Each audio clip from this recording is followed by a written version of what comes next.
രാഷ്ട്രീയം പറയും, നമ്മൾ പറയേണ്ട സ്ഥലത്ത് രാഷ്ട്രീയം പറയും, മറുപടി കൊടുക്കേണ്ടടുത്ത് കൃത്യമായ മറുപടി പറയും. അതിനേക്കാൾ നമുക്ക് പ്രധാനം വരാനിരിക്കുന്ന തലമുറയാണ്. നമ്മുടെ മക്കൾക്ക്, നമ്മുടെ കൊച്ചുമക്കൾക്ക് ഈ സംസ്ഥാനത്ത് ജീവിക്കാൻ കഴിയുന്ന, അഭിമാനത്തോടെ ജീവിക്കാൻ കഴിയുന്ന ഒരു സാഹചര്യം ഉണ്ടാക്കും. അവർക്ക് വിദേശത്ത് പോയി പഠിക്കാതെ ഇവിടുത്തെ യൂണിവേഴ്സിറ്റികളിൽ പ്രോഗ്രാം ഉണ്ടാക്കും. അത് കഴിഞ്ഞ് പുറത്തു വന്നാൽ അവർക്ക് തൊഴിലവസരങ്ങൾ ഉണ്ടാക്കും. കഴിഞ്ഞ 2 വർഷക്കാലമായി UDF ഈ രാജ്യത്തും പുറത്തുമുള്ള വിവിധ മേഖലകളിലെ പ്രഗത്ഭരുമായി, വിദഗ്ധരുമായി ചർച്ച ചെയ്ത് രൂപപ്പെടുത്തിയെടുത്ത വലിയ പദ്ധതികളാണ് നമ്മൾ അവതരിപ്പിക്കാൻ പോകുന്നത്. നമ്മൾ പറഞ്ഞു, ഈ കേരളത്തിന്റെ സമ്പദ് വ്യവസ്ഥ ഇവരെ തകർത്തു കളഞ്ഞു. ഇനി നമ്മുടെ മുമ്പിലുള്ള ചോദ്യം, ആ സമ്പദ് വ്യവസ്ഥയെ കൈപിടിച്ച് എഴുന്നേൽപ്പിക്കാൻ നിങ്ങൾക്ക് എന്ത് പരിപാടിയാണെന്നാണ്. ഞാൻ അഭിമാനത്തോടെ പറയുന്നു, കേരളത്തിന്റെ സമ്പദ് വ്യവസ്ഥ ഈ രാജ്യത്തിന്റെ ഏറ്റവും മികച്ച സമ്പദ് വ്യവസ്ഥയാക്കി മാറ്റാനുള്ള പദ്ധതികളുമായിട്ടാണ് UDF വരുന്നത്. നമ്മൾ ഈ സംസ്ഥാനത്തിന്റെ ഇക്കോണമി സൂട്ടപ്പ് ചെയ്യും, ഖജനാവ് നിറയ്ക്കും.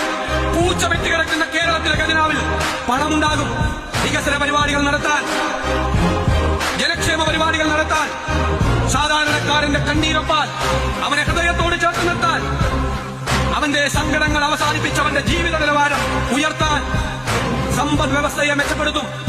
നമ്മൾ പറഞ്ഞു, ആരോഗ്യ കേരളം വെന്റിലേറ്ററിലാണ്. UDF വരുമ്പോൾ ഈ വെന്റിലേറ്ററിലായി പോയ ആരോഗ്യ മേഖലയെ കൈപിടിച്ചുയർത്താൻ വെറുതെയല്ല, നമ്മൾ ഹെൽത്ത് കമ്മീഷനെ വെച്ചു. ഡോക്ടർ SS ലാലിന്റെ നേതൃത്വത്തിൽ പബ്ലിക് ഹെൽത്ത് എക്സ്പെർട്ടാണ് UN-ലെ.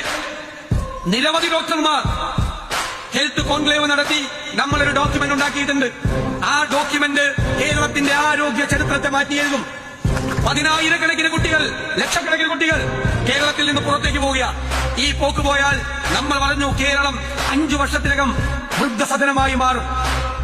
ഈ കേരളത്തിന്റെ അഭിമാനമായ നമ്മുടെ കുഞ്ഞുങ്ങളെ പുറത്തേക്കൊക്കെ പോകുന്നവർ പോകട്ടെ, പക്ഷെ ഇങ്ങനെ ബൾക്കായി പോകാൻ പാടില്ല. അവർക്ക് പഠിക്കാൻ ഇവിടെ പ്രോഗ്രാം ഉണ്ടാകും, അവർക്ക് പഠിക്കാൻ ഇവിടെ നല്ല യൂണിവേഴ്സിറ്റികൾ ഉണ്ടാകും. അത് കഴിഞ്ഞിറങ്ങിയാൽ ഇവിടെ തൊഴിലുണ്ടാകും. ആ തൊഴിൽ മേഖലയെ മെച്ചപ്പെടുത്താൻ, വിദ്യാഭ്യാസ മേഖലയെ മെച്ചപ്പെടുത്താൻ നമ്മൾ ഡോക്ടർ അച്യുത് ശങ്കറിന്റെ നേതൃത്വത്തിലുള്ള ഒരു ഹയർ എഡ്യൂക്കേഷൻ ടീം, നിരവധി മുൻ വൈസ് ചാൻസലർമാരുള്ള ഒരു ടീം വർക്ക് ചെയ്യുക. ആ ഡോക്യുമെന്റ് നമ്മൾ കേരളത്തിന്റെ മുമ്പിൽ അവതരിപ്പിക്കും. ഞാൻ എല്ലാ കാര്യവും പറയുന്നില്ല. ഈ ജാഥ തിരുവനന്തപുരത്ത് എത്തുമ്പോൾ കേരളത്തെ മാറ്റിയെടുക്കാൻ, പുതിയ തലമുറയ്ക്ക് കേരളത്തിനെ കുറിച്ചുള്ള പ്രതീക്ഷയുണ്ടാകുന്ന തരത്തിൽ അടിസ്ഥാനപരമായ ഒരു മാറ്റങ്ങൾക്കാണ് UDF തുടക്കം കുറിക്കുന്നത്. അതാണ് ഒരു പുതുയുഗത്തിന്റെ തിരശീല ഉയരുകയാണ്.